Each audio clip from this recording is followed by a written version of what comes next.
നമസ്കാരം. അപ്പോൾ നമ്മളിന്ന് നാളെ 5ാം ക്ലാസ്സിൻ്റെ കേരള പാഠവലിയുടെ പരീക്ഷയാണ്. അപ്പോൾ അതിൻ്റെ ഒന്നാമത്തെ വീഡിയോ ഇട്ടിട്ടുണ്ട്. ഇനി നമ്മളതിൻ്റെ രണ്ടാമത്തെ വീഡിയോ ആണ് ഇന്ന് ചെയ്യാൻ പോകുന്നത്. രണ്ടാമത്തെ ഒരു ക്വസ്റ്റ്യൻ എന്ന് വെച്ചാൽ ഒരു ആസ്വാദനക്കുറിപ്പ് തയ്യാറാക്കാൻ വേണ്ടിയിട്ടാണ്. അപ്പോൾ അതിൻ്റെ ക്വസ്റ്റ്യൻ ഞാൻ മുകളിൽ ഇട്ടിട്ടുണ്ട്. നിങ്ങൾക്ക് ക്ലിയർ ആവുന്നുണ്ടായില്ല. അതിതാണ് നിങ്ങൾ പഠിച്ചൊരു കവിത. കുഞ്ഞേടത്തി തന്നെയല്ലോ ഉണ്ണിക്കെന്നും മേറെ ഇഷ്ടം, കുഞ്ഞേടത്തി തന്നെയല്ലോ ഉണ്ണിക്കെന്നും മേറെ ഇഷ്ടം.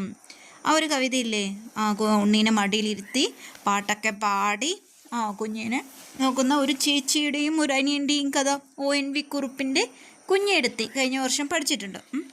അപ്പോൾ ഈ കവിതയുടെ ആസ്വാദനക്കുറിപ്പ് തയ്യാറാക്കാനാണ് കൊടുത്തിട്ടുള്ളത്. അപ്പോൾ ഇതിൽ പറയുന്നുണ്ട് കുഞ്ഞേടത്തി ONV കുറുപ്പ് എന്ന് എഴുതിയിട്ട് കവിത കൊടുത്തിട്ടുണ്ട്. താളം, ഇഷ്ടപ്പെട്ട വരികൾ, ഇഷ്ടപ്പെടാനുള്ള കാരണം, സ്വന്തം അനുഭവം എന്നിവ ഉൾപ്പെടുത്തി കവിതാഭാഗത്തിന് ആസ്വാദനക്കുറിപ്പ് തയ്യാറാക്കുക. അപ്പോൾ ആസ്വാദനക്കുറിപ്പ് തയ്യാറാക്കുമ്പോൾ എന്ത് വേണം? ഒന്ന് നല്ലൊരു തലക്കെട്ട് വേണം. പിന്നെ ഒന്ന് കവി പരിചയം. ഏത് കവിയാണോ നമ്മൾ ആസ്വാദനക്കുറിപ്പ് എഴുതി ആ കവിയെക്കുറിച്ച് നമുക്കറിയാം. ONV കുറിച്ചിട്ട് കഴിഞ്ഞ വർഷം LSSനൊക്കെ പഠിച്ചല്ലേ, ഒറ്റപ്ലാക്കൽ, നീലകണ്ഠ, വേലുക്കുറുപ്പ് അല്ലേ, ONV കുറിച്ച് അറിയുന്നത്. അദ്ദേഹത്തിൻ്റെ കൃതികൾ കുറേ നമ്മൾ പഠിച്ചിട്ടുണ്ട്. ഭൂമിക്കുരിശ്, ചരമഗീതം, ഉജ്ജയിനി, ഉപ്പ്, വളപ്പൊട്ടുകൾ, ഭൈരവൻ്റെ തുടികൾ ഒക്കെ. അപ്പോൾ ആ കാര്യങ്ങളെല്ലാം ഉൾപ്പെടുത്തുക. കവി പരിചയം വേണം. പിന്നെ നിങ്ങൾക്ക് ഇതിൽ ആശയങ്ങൾ എഴുതണം. ആശയം എഴുതിയിട്ട് നിങ്ങൾക്ക് ഇഷ്ടപ്പെട്ട വരി ഏതാണോ ആ വരി എന്തുകൊണ്ടാണ് നിങ്ങൾക്ക് ഇഷ്ടപ്പെട്ടതെന്നും കൂടി എഴുതുക. പിന്നെ അതിൻ്റെ താളം, പിന്നെ നിങ്ങളുടെ സ്വന്തം അനുഭവം. നിങ്ങൾക്ക് കുട്ടിക്കാലത്ത് ഇതുപോലെ നിങ്ങളെ കെയർ ചെയ്യാൻ ഒരു കുഞ്ഞേട്ടനോ കുഞ്ഞേട്ടിയോ ഉണ്ടായിരുന്നോ, അതുപോലെ നിങ്ങളുടെ അനുഭവം കൂടി ഇതിൽ ഉൾപ്പെടുത്തണം. അപ്പോൾ ആസ്വാദനക്കുറിപ്പ് വരാൻ സാധ്യതയുള്ള ഒരു ക്വസ്റ്റ്യനാണ്. അപ്പോൾ അതിലെന്തെല്ലാം, ഏതൊരു കവിത തന്നാലും അതിലെന്തെല്ലാം ഉൾപ്പെടുത്തണം എന്ന കാര്യം നിങ്ങളൊന്ന് ഓർത്തു വയ്ക്കുക. ഓക്കെ, ഇനി നമുക്ക് ഈ കുഞ്ഞേടത്തി തന്നെയല്ലോ ഉണ്ണിക്കെന്നും മേറെ ഇഷ്ടം എന്ന കവിതയുടെ ഒരു ആസ്വാദനക്കുറിപ്പ്, ഒരു 4ാം ക്ലാസ്സുകാരനോ ഒരു 5ാം ക്ലാസ്സുകാരിയോ എഴുതിയ ഒരു ആസ്വാദനക്കുറിപ്പ് കേട്ട് നോക്കാം.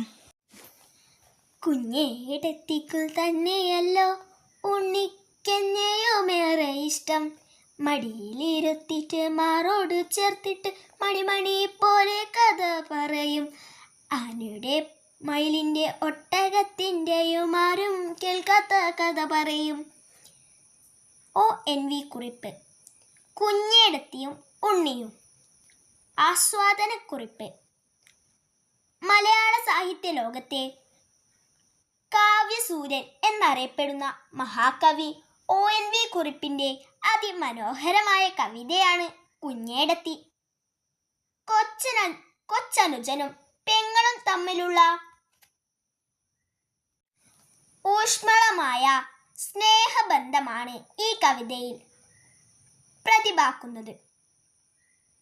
കൊച്ചനുജന് മൃദുസമാനമായ വാത്സല്യം നൽകി സ്നേഹിക്കുകയും ലാളിക്കുകയും ചെയ്യുന്ന ചേച്ചിയുടെ നല്ല മനസ്സാണ് കവിതയിലൂടെ കവി കാണിച്ചു തരുന്നത്. എല്ലാവരെക്കാളും ഉണ്ണിക്ക് ചേച്ചിയോടാണ് സ്നേഹമെന്നും കവി പറയുന്നു. ആനയുടെയും മയിലിൻ്റെയും ഒട്ടകത്തിൻ്റെയും ആരും കേൾക്കാത്ത കഥകൾ പറഞ്ഞു കൊടുക്കുന്ന കുഞ്ഞേടത്തി സ്നേഹത്തിൻ്റെ പ്രതീകം തന്നെയാണ്. പ്രയോഗഭംഗിയും ശബ്ദഭംഗിയും വർണ്ണങ്ങളും കവിതയെ മനോഹരമാക്കുന്നു. മണിമണി പോലെ എന്ന പ്രയോഗഭംഗിയും മ എന്ന അക്ഷരത്തിൻ്റെ ആവർത്തനവും കവിതയിൽ കാണാൻ സാധിക്കുന്നു. കവിത വായിക്കുമ്പോൾ സ്നേഹനിധിയായ ചേച്ചി നമ്മുടെ മനസ്സിലേക്ക് ഓടിയെത്തുന്നു. ഈ കവിതയിൽ എനിക്കിഷ്ടപ്പെട്ട വരികൾ: മടിയിലിരുന്നിട്ട് മാറോട് ചേർത്ത് മണിമണി പോലെ കഥ പറയും. ഇവിടെ മാറോട് ചേർത്ത് പിടിക്കുന്ന ചേച്ചിക്ക് തൻ്റെ അനിയത്തിയോടുള്ള ആഴത്തിലുള്ള സ്നേഹത്തെയാണ് കാണിക്കുന്നത്. സഹോദര ബന്ധങ്ങൾ ഇല്ലാതാക്കിക്കൊണ്ടിരിക്കുന്ന ഈ കാലഘട്ടങ്ങൾ ഇനി കവിത ഏറെ പ്രധാന സൗകര്യമാക്കുന്നു. നമുക്കിടയിലും ഉത്തര സ്നേഹബന്ധങ്ങൾ വളർന്നു വരണമെന്നും അത് കാത്തു സൂക്ഷിക്കാൻ എല്ലാവരും ശ്രമിക്കണമെന്നുമാണ് കവി ഈ കവിതയിലൂടെ നൽകുന്ന സന്ദേശം? ഇത് ഒരു എക്സാമ്പിളാണ്. ഇതിൽ കുറേ മിസ്റ്റേക്ക് ഉണ്ട്, പക്ഷേ ഇതിനേക്കാൾ വളരെ നന്നായിട്ട് നിങ്ങൾ ആസ്വാദനക്കുറിപ്പ് എഴുതണം. അപ്പോൾ തുടക്കത്തിൽ കവി പരിചയം വേണം. പിന്നെന്തൊക്കെയാണ് പറഞ്ഞേ? കവിതയുടെ ആശയം ഉൾപ്പെടുത്തണം. കവിതയിൽ എന്താ പറയുന്നതെന്ന്, നിങ്ങൾക്ക് ഇഷ്ടപ്പെട്ട വരി, ഇഷ്ടപ്പെടാനുള്ള കാരണം, അതുപോലെ പ്രയോഗ ഭംഗി, അതിൻ്റെ വർണ്ണന, ആശയം, ഇതെല്ലാ കാര്യങ്ങളും ഉൾപ്പെടുത്തിക്കൊണ്ട് വേണം എന്തുണ്ടാക്കാൻ? ആസ്വാദനക്കുറിപ്പ്. അപ്പോൾ എല്ലാവരും പരീക്ഷയ്ക്ക് നല്ല ഒരു ആസ്വാദനക്കുറിപ്പ് തയ്യാറാക്കുമല്ലോ.